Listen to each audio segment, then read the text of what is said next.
and a refugee crisis. The latest government's hostile racist policies are deporting asylum seekers to Rwanda. It is on top of the Nationality and Borders Act passed by Parliament, which will take away lots of refugees' rights and immigration rights also. The Tory government didn't do anything about Rwanda's genocide or ongoing human abuses, but they are willing to hand over 120 million pounds of taxpayers' money to corrupted elite to hold refugees on their behalf.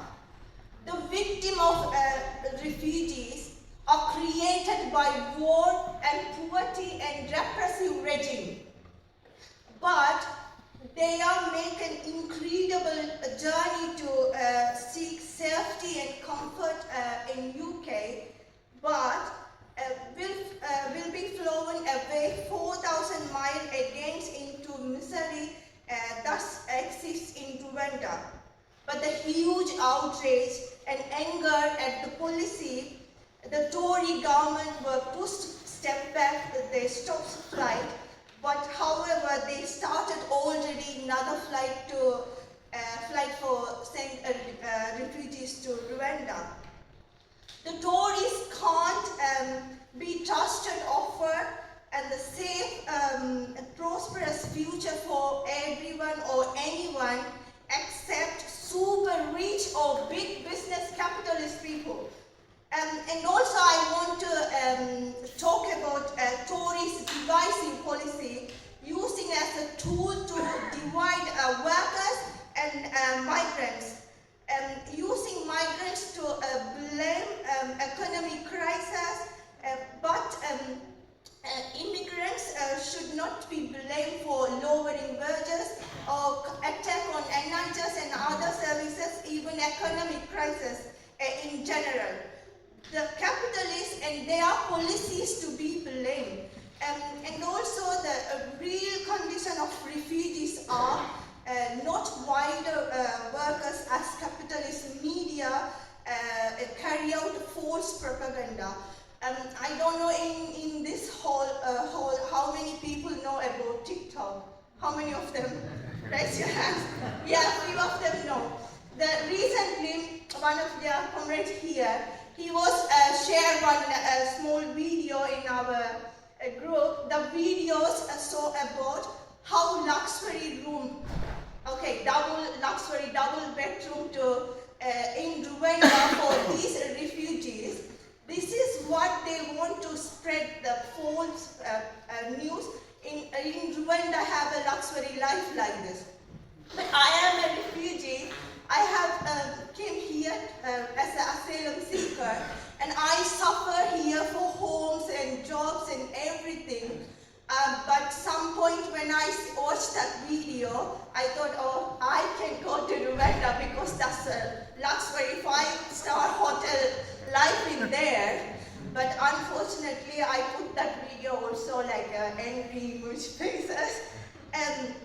But the real refugee situation in here, the asylum seekers are get under £40.85 per week. Even after refugee claim accepted, according to news changes, their rights are very limited.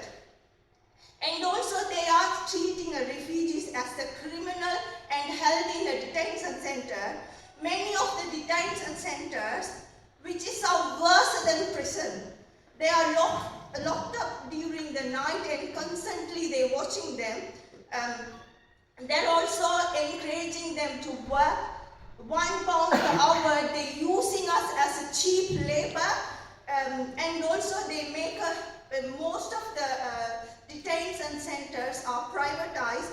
Then they're making millions out of these cheap labors and the taxpayers' money. This is why we need to link up all our struggles to fight for more jobs and homes and investments in our services. The refugee right campaign put forward some some demands. The three key demands are right to work for all and stop deportation, close the detention center, and raise minimum wages for all. The struggle of immigrant workers and refugees should be linked up to other workers. The immigration is often used to lower wages for all and justify attacks on services, etc. The immigrations are scapegoated for all the problems in our society. The immigrants, workers and refugees doesn't stand as an obstacle for improving condition for British workers. So instead of, they should also be invited to join our fight for better life and better condition for all of them. So this is why we need to link our struggle with all the workers and young people in Britain to build mass movement. So we have lots of points to talk about refugee crisis, but I think I don't have this time. So on straight there, we have stall. Let's have a small card. Write your detail and your branch. We can come to explain more about refugee crisis. So you can involve more also to know about refugees and refugee crisis.